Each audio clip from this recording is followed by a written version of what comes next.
દયાળુ એ જ વાત કરે કે ખરેખર આ જે મૂર્તિની પ્રથા ઊભી કરનારા હોય કે પછી ધર્મનો દંડો લઈને ફરતા હોય, એમણે શું કર્યું? ભૂલવાય ભગવાન, અસલ પરમેશ્વરને ભૂલી ગયા. એમ કહેવાય છે કે મૂર્તિ પૂજા આધ્યાત્મિક લક્ષ્યમાં વિઘ્ન કરતા છે. ઘણા લોકોનું આ સૂત્ર છે કે મૂર્તિ પૂજા આધ્યાત્મિક ક્ષેત્રમાં વિઘ્ન કરતા છે.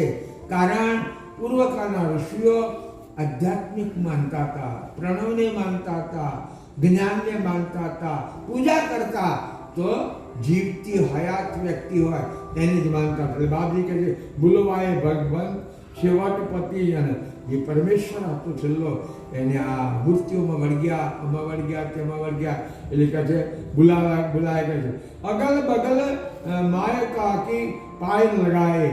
પછી તો કોક અહીં વળગ્યા, કોક અહીં વળગ્યા, કોક અહીં વળગ્યા, અને એમાં કેટલીક કદાચ અવતારો થયા એમની મૂર્તિઓ હોય, કેટલાક મહાપુરુષો થયા એની મૂર્તિઓ હોય, અને પછી તો એવું ડંગ ચાલ્યું કે જિંદગીમાં જોયા ના હોય.